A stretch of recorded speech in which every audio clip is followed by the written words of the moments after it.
വിവിധ ആവശ്യങ്ങൾ ഉന്നയിച്ച് Kerala hotel and restaurant association Kasaragod ജില്ലാ കമ്മിറ്റി നേതൃത്വത്തിൽ പ്രവർത്തകർ കാഞ്ഞങ്ങാട്ട് നഗരസഭാ ഓഫീസ് മാർച്ചും ധർണയും നടത്തി. അസോസിയേഷൻ സംസ്ഥാന സെക്രട്ടറി സന്തോഷ് കോഴിക്കോട് സമരം ഉദ്ഘാടനം ചെയ്തു. ദിസ് ന്യൂസ് സ്പോൺസർഡ് ബൈ ഉയർന്ന ഗുണനിലവാരം, തികഞ്ഞ വിശ്വസ്തത, ജനതാ പാൽ.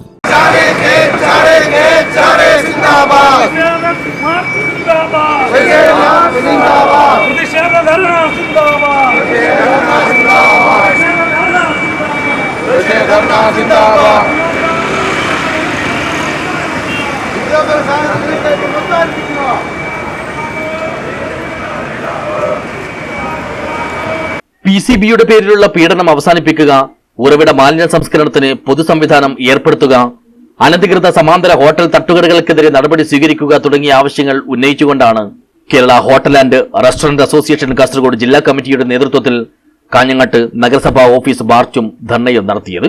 വെളിച്ചെണ്ണ, തേങ്ങ, ബിരിയാണി അരി ഉൾപ്പെടെയുള്ള നിത്യോപയോഗ സാധനങ്ങളുടെ വില കുതിച്ചുയരുകയാണെന്നും ഈ സാഹചര്യത്തിൽ സർക്കാർ വിപണിയിൽ ഇടപെട്ടിട്ടില്ലെങ്കിൽ ഹോട്ടൽ ഭക്ഷണത്തിന്റെ വില വർദ്ധിപ്പിക്കേണ്ടി വരുമെന്നും സമരക്കാർ മുന്നറിയിപ്പ് നൽകി.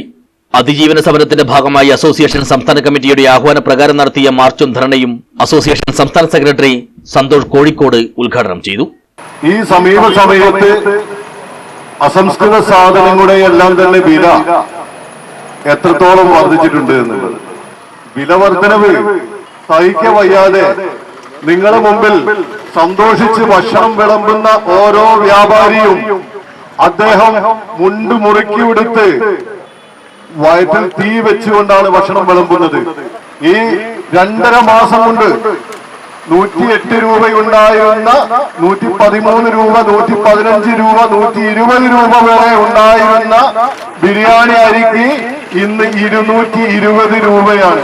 നമ്മുടെ മുന്നിൽ കാണുന്ന നാളികേരത്തിന്റെ വില തന്നെ നമുക്ക് നോക്കിയാൽ മതി.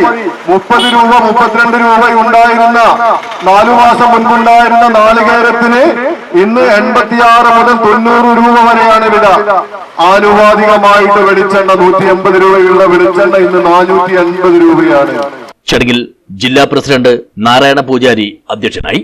ജില്ലാ സെക്രട്ടറി ബിജു ചുള്ളിക്കര മുഖ്യപ്രഭാഷണം നടത്തി. സംഘടനാ ഭാരവാഹികളായ മുഹമ്മദ് ഗസാരി, പവിത്രൻ കുറ്റിയാടി, മിനി കൃഷ്ണൻ, രഘുവീർ പൈ, സത്യൻ ഇരിയണ്ണി, അജേഷ് നുള്ളിപ്പാടി, നാരായണൻ ഊട്ടുപുര, ശിശുപാൽ കാഞ്ഞങ്ങാട് എന്നിവർ സംസാരിച്ചു. യൂണിറ്റ് സെക്രട്ടറി ഗംഗാധരൻ സ്വാഗതവും വർക്കിംഗ് പ്രസിഡന്റ് രാജൻ കളക്കര നന്ദിയും പറഞ്ഞു. ഇതേ ആവശ്യങ്ങൾ മുൻനിർത്തി ഈ മാസം 14-ന് ജില്ലയിലെ മുഴുവൻ അംഗങ്ങളെയും അണിനിരത്തി കളക്ടറേറ്റ് മാർച്ചും ധർണയും നടത്തുമെന്നും നേതാക്കൾ അറിയിച്ചു. News bureau, Kanhangad.